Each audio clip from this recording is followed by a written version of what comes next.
witches. Wicked Witch of LA here, and thank you so much for joining me on today's video. So today we're going to be talking about a subject on magic. As you saw from the title, it's an intro to protection magic and protective workings. And it's something that I find very, very important when you're first starting witchcraft. Is one of the things, the styles of magic and types of magic that you want to be doing is protection magic. You want to be able to protect yourself. You want to be able to keep yourself safe from, outside influences and things like that. And it's the same way as mundane protection. When you go out in your car, you put on your seatbelt, I hope.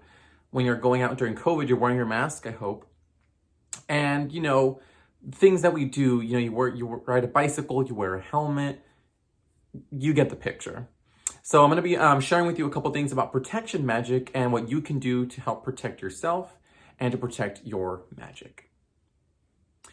So first of all, what is protection magic? So I have my notes. I'm going to be looking down here a lot. So protection magic is essentially the act of setting up magical boundaries against unwanted entities, energies, and vibrations, as well as magical results. That's what protection magic is. You're keeping yourself safe. Now, protection magic is essential regardless of what level of experience of witch you are. So if you're a beginner witch, you need to do protection magic. If you're a very experienced witch, you need to be doing protection magic. Because we live, in a world where there is a lot of harmful things out there. There's people that have ill intent. There's sickness. There's, bad spirits. There's bad people. So we always want to be able to keep the work going. I've been doing this for 12 years now, and I still do my weekly rituals to keep myself safe, to keep my magic safe, and my home as well. So this is something that we should definitely be building a ritual on. When it comes to protective magic, you do want to have a little ritual for yourself, and I always recommend at least once a week. At least once a week, you should be doing something to keep yourself and your home safe. Now, what are the things that we want to protect? So here's a list of, number one, the most important thing you want to protect is yourself. You are your own biggest priority. You need to keep yourself safe. So we do protection magic to protect our body, our mind, and our spirit. Those are three things that, that encompass everything about yourself, and you always want to make sure that you're keeping those safe. Other things that we are constantly working to protect is our home, our household, where you abide, where your magic is done, where you live, your family, your pets, things like that. And of course, your spells. If you're a beginner witch and you haven't really gotten into spell work yet, you do want to protect your spells and you want to protect your magic, which I'll go into a little bit later. Now, what do we want to protect from? Well, it's really important that you're aware of what you're protecting from. It's just like if you're going out on a hike, you want to have protective gear sometimes, just in case you never know what could happen. You can fall, you can run into a wild animal. So it's really important to know what you're protecting yourself against. Now, there's two halves to this. There's the spiritual side and there's the mundane side that you want to protect yourself against. If my eyes look like they're going everywhere, it's because my cat's running around and I'm keeping an eye on her. She's an imp. Now, spiritually, a couple things that we want to protect ourselves from: negative and unwanted energies, vibrations, spirits, entities, and influences, as well as spells cast against us or on us. Now, of course, we're going to protect ourselves against negative energy, vibrations, and spirits. We put up wards and things like that, of that nature, to protect us. But unwanted is different from a negative energy.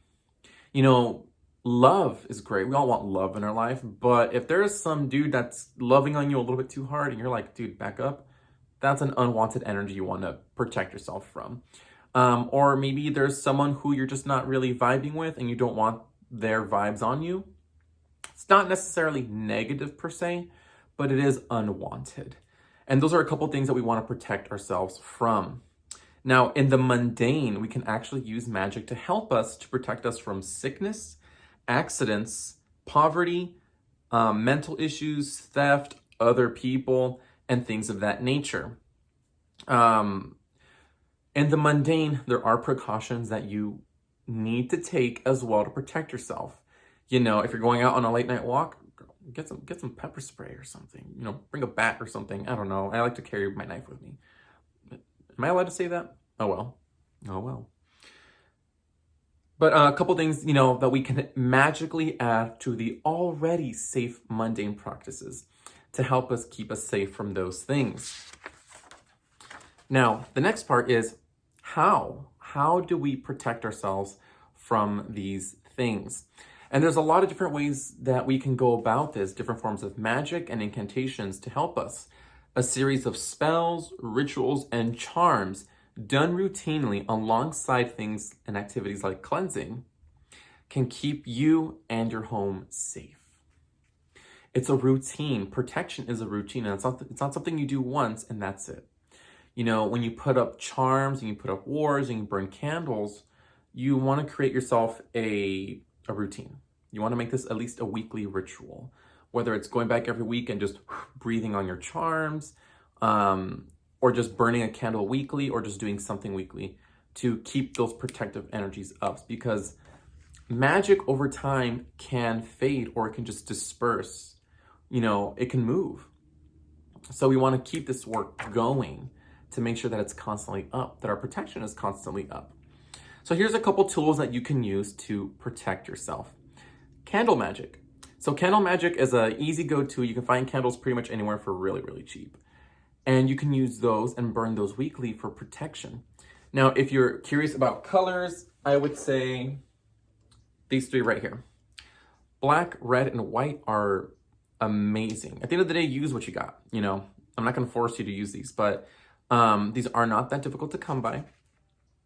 These are less than $1. You know, if you're in Los Angeles, you can just go to a lot of botanicas and you'll get these for less than $1. But black, red, and white are very good for protection. Black is really good for banishing and absorbing negative energy. Red is really good for pushing away and for warding and banishing as well. And white is really good for overall protection. So you can use any one of these in your weekly workings to keep your home safe. You can also dress them with oils and plants, like dried herbs and such, in order to further that protection. Now, a couple plants, speaking of plants, my favorite subject, plants, and here's a series of plants and herbs that you can use to help protect your home. We have basil, cinnamon, rosemary, lavender, eucalyptus, which is great for protection against sickness, the aloe vera, angelica, marjoram, and black pepper. A lot of these, and pretty much all of these, you can find at your local grocery store. And your local occult shop will probably sell these already dried. Again, most of these you'll find at the grocery store. You can use these to dress your candles. You can use them in floor washes. You can just sprinkle them around your home, and that is protection. As always, when you're working with plants and stones and candles, you do want to verbally say what you're doing. And if you have any verbal disabilities, lack of a better term, you can always use sign, or you can write out what it is that you want to protect from. And since a lot of you love your crystals, I did bring those ready. So we have the agate, citrine, labradorite, the moldavite, obsidian, onyx, and I wrote obsidian twice. Oh, wow. Any protective stone you can have. You can keep those in your pocket when you go out. You can have it by your front door, by a window, or you can add it to a charm bag or a jar spell for an extra added protective element. Now you can also use things like symbols and sigils, as well as charmed objects, to create protective barriers in your home.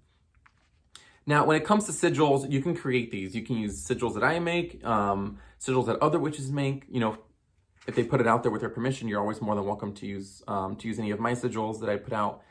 And you can use these to protect yourself. You can hang them in your home. You can put them, again, add it to your spells. You can carve it into a candle. For example, for myself, I have, there you are. So this is a little chalkboard that I got at the dollar store. And with a $1 liquid chalk marker, I did this protection sigil. You're more than welcome to take a screenshot if you want to copy this for yourself.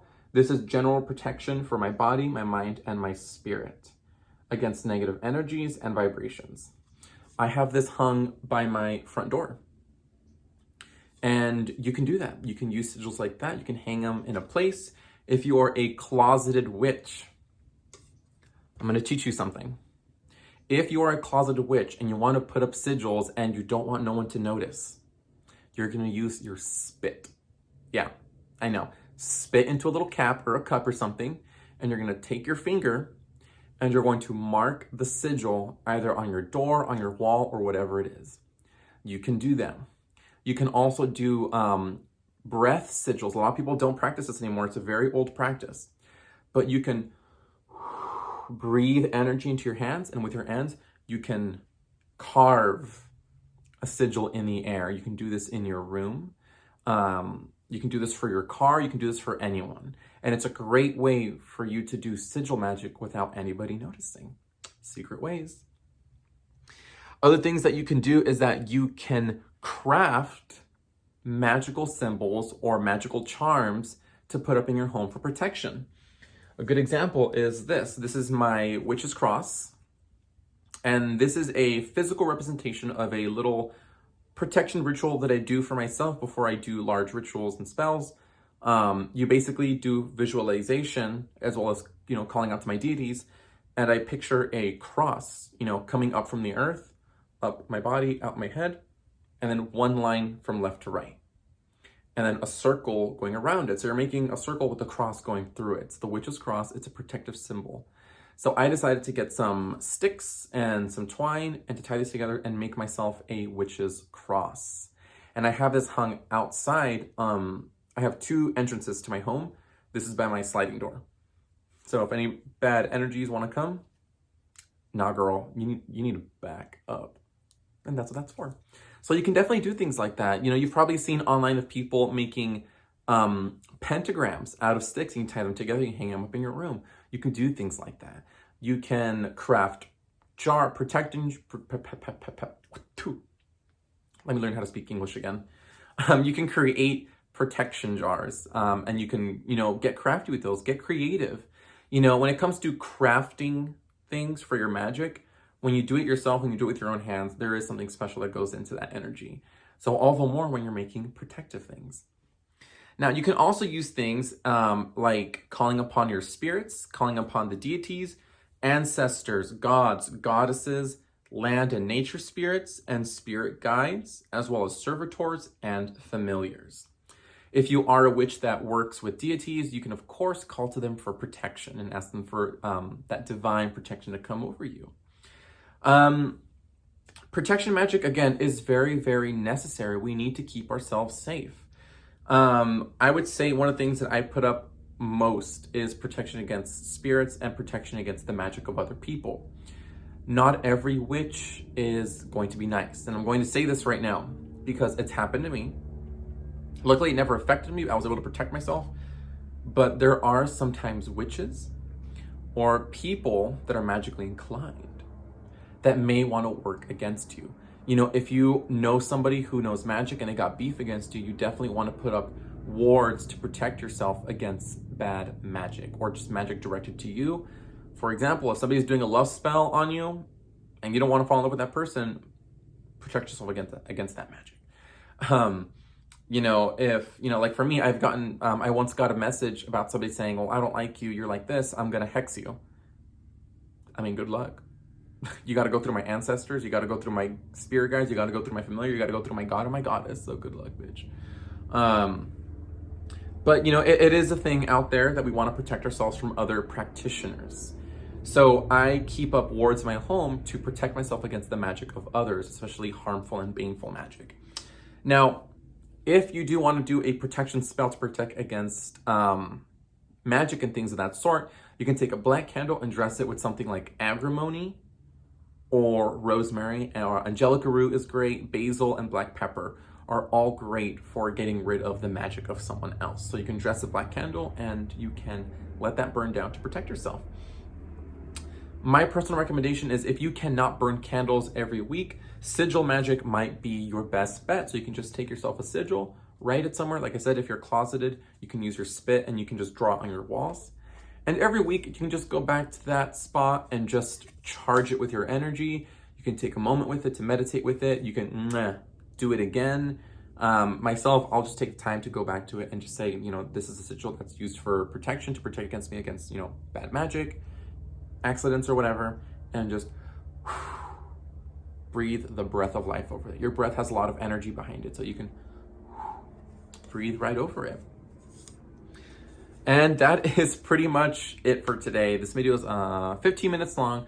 I try not to ramble. I'm trying to make my videos a little bit shorter. And that's pretty much a good intro to protection magic. So just to recap, we went over what it is, things that we want to protect, what we're protecting from, different tools that we can use for protection, plants, stones, symbols, and charms that we can make, and things of that nature.